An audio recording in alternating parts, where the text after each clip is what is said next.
आज मी तुम्हाला एक गोपनीय गोष्ट सांगायला आलो जी 99% जमीन खरेदी करणाऱ्या लोकांना माहीतच नाही. जमीन खरेदी करताना 9 डॉक्युमेंट चेक करायचे असतात, पण 95% लोक फक्त एकच डॉक्युमेंट चेक करतात. मग तो एक डॉक्युमेंट कोणता आहे, ते 8 डॉक्युमेंट कोणते जे चेक करणं गरजेचं आहे, आणि तो सगळ्यात महत्त्वाचा डॉक्युमेंट कोणता जो अधिकतर लोकांना माहित. त्यासाठी व्हिडिओ शेवटपर्यंत पहा. ऐकून तुम्हालाही आश्चर्य वाटेल आणि व्हिडिओच्या शेवटी तुमच्यासाठी बोनस टिप देणार आहे. नमस्कार मित्रांनो, मी सुहास साबळे आणि आपण पाहतात रिअल इस्टेट अवेअरनेस सिरीज. आपण आपल्या या चॅनलवर जमीन गुंतवणूक आणि प्लॉट खरेदी संबंधित माहिती सोप्या भाषेत देत असतो.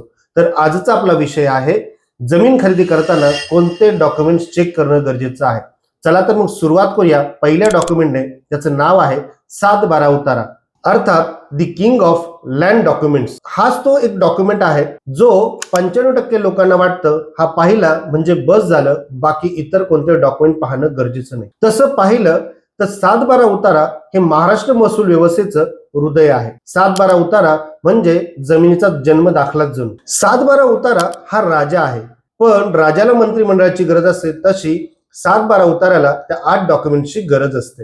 आता 7/12 उतार्यामध्ये काय काय चेक करायचं. सर्वप्रथम मालकाचं नाव जे अचूक आहे का, जमिनीचा प्रकार, शेत क्रमांक, जमिनीवर कोणता बोजा आहे का, जमिनीचं क्षेत्रफळ, पिकाचा प्रकार आणि जमिनीवर कोणाचे इतर अधिकार आहेत. मग हा 7/12 उतारा आपल्याला कुठे मिळू शकतो? महाभू अभिलेख ह्या गव्हर्नमेंट वेबसाईटवर आपल्याला हा मिळू शकतो, किंवा तलाठी कार्यालयामध्ये नाममात्र सरकारी फी मध्ये हा आपल्याला मिळू शकतो. 7/12 उतारा हे फाउंडेशन आहे. त्यात लिहिलेली माहिती ही खरी आहे की नाही याची सत्यता तपासण्यासाठी आपल्याला दुसरा एक डॉक्युमेंट लागतो, तो म्हणजे अट अ उतारा. तर आपण पाहूया डॉक्युमेंट नंबर 2, अट अ उतारा, अर्थात दी व्हेरिफिकेशन टूल. 7/12 उतारा ही जमिनीची आजची माहिती दाखवतो, तर अट अ उतारा ही त्याची सत्यता चेक करतो. मग आता अट अ उतार्यात काय चेक करायचं? जमिनीच्या मालकाचं खाते क्रमांक आणि 7/12 उतारा हे मॅच होतंय का? मालकाची टोटल लँड होल्डिंग किती आहे? पूर्वी कोण मालक होते? आणि सर्व ट्रान्सफर याची व्यवस्थित नोंद झाली आहे का? तर हा अट अ उतारा आपल्याला महाभू अभिलेख वेबसाईटवर किंवा तलाठी कार्यालयामध्ये सरकारी फी देऊन मिळू शकतो. या ठिकाणी एक महत्वाची सूचना, 7/12 उतारा आणि अट अ यामध्ये असलेल्या माहितीत जर फरक असेल तर आपल्याला सावध होण्याची गरज आहे. चला तर मग आता पाहूया document number 3, title search report, अर्थात दी टाइम मशीन. 7/12 उतारा आणि अट अ हा आपल्या जमिनीची आजची माहिती दाखवतो, पण टायटल सर्च रिपोर्ट आपल्याला 30 वर्षापासूनची माहिती दाखवतो. टायटल सर्च रिपोर्ट मध्ये आपण काय पाहू शकतो?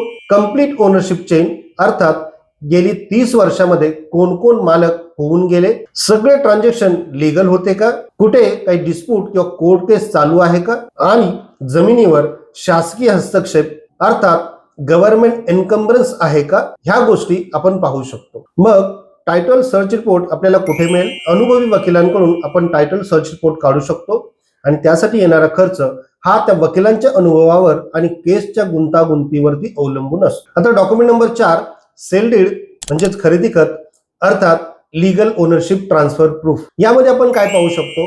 जमिनीचे सेलर हे कायदेशीर ओनर आहेत का, जमिनीच्या चतुर्सीमा. बऱ्याच वेळा खरेदी खत मिळणं कठीण असतं, कारण काही जमिनी या वडिलोपार्जित असतात, तर काही वेळा सेलर खरेदी किंमत कळू नये म्हणून देण्याचं टाळतात. अशा वेळेस तुम्ही इंडेक्स टू पाहू शकता, किंवा तो डॉक्युमेंट पाहू शकता जो मी तुम्हाला नंतर सांगणार आहे. हा डॉक्युमेंट तुम्हाला कुठे मिळू शकतो? तर सब रजिस्ट्रार ऑफिस यांच्याकडे. त्यानंतर डॉक्युमेंट नंबर 5, इंडेक्स टू, अर्थात क्विक ओनरशिप स्नॅपशॉट. हा डॉक्युमेंट आपल्याला कुठे मिळेल? सब रजिस्ट्रार यांच्या ऑनलाईन पोर्टलवर, आणि त्याची जी काही गव्हर्नमेंट फीज आहे ती भरून आपल्याला तो मिळू शकतो. त्यानंतर डॉक्युमेंट नंबर 6, एन्कम्बरन्स सर्टिफिकेट, अर्थात हिडन रिस्क एक्सरे. यामध्ये आपण काय चेक करू शकतो? जमिनीवर बँकेचं लोन किंवा जमीन कुठे तारण आहे का हे पाहू शकतो. जमिनीवर कोणती कोर्ट केस चालू आहे का, गव्हर्नमेंटचे काही चार्जेस अर्थात टॅक्स, वीज किंवा पाणी हे बाकी आहेत का. कारण हे जर आपण चेक केले नाही तर भविष्यात जी सेलरची लायबिलिटी होती ते देणं आपल्याला भाग पडेल. मग हे आपल्याला कुठे मिळू शकतं? सब रजिस्ट्रार ऑफिस यांच्याकडे जी काही सरकारी फी आहे ती भरून आपण घेऊ शकतो. आणि आता तो सिक्रेट डॉक्युमेंट म्हणजेच डॉक्युमेंट नंबर 7, फेरफार, म्युटेशन एंट्री, अर्थात most skipped but most critical. हाच तो सिक्रेट डॉक्युमेंट आहे जो 99% लोक पाहत नाहीत, आणि यामुळे सगळ्यात जास्त प्रॉब्लेम येतात। आता समजून घ्या 7/12 आणि फेरफारचा संबंध काय। जर 7/12 हा जमिनीचा जन्म दाखला असेल तर फेरफार हा त्या जमिनीच्या मालकी बदलाची शासकीय नोंद आहे। बिना फेरफार पडता 7/12वर नाव असणं हे कायदेशीर नाही। मग फेरफार मध्ये काय पाहिलं जातं? सगळ्यात पहिलं ओनरशिप चेन, मालकांची साखळी, पहिला मालक, दुसरा मालक, त्यानंतर करंट सेलर, यामध्ये कंटिन्युटी आहे का? यामध्ये जर गॅप असेल तर ती फार मोठी रिस्क असू शकते। त्यानंतर प्रत्येक फेरफार नोंदीचं एक कारण असतं। उदाहरणार्थ जमिनीची विक्री झाली, वारसा हक्काने नाव बदललं किंवा जमीन बक्षीस पत्र दिली। जर ते कारण लॉजिकली योग्य नसेल तरी त्यामध्ये रिस्क आहे।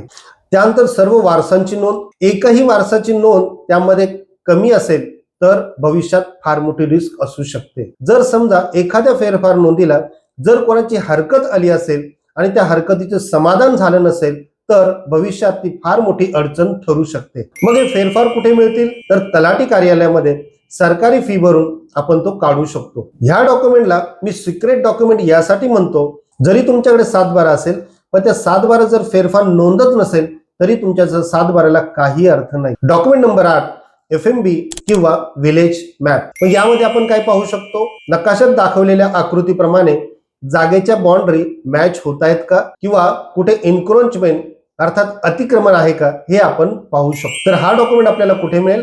तर भूमी अभिलेख कार्यालय, आणि ते आपल्याला मिळेल जमिनीच्या क्षेत्रफळानुसार आणि मोजणीनुसार। Document number 9 road access proof. यात काय चेक करायचं?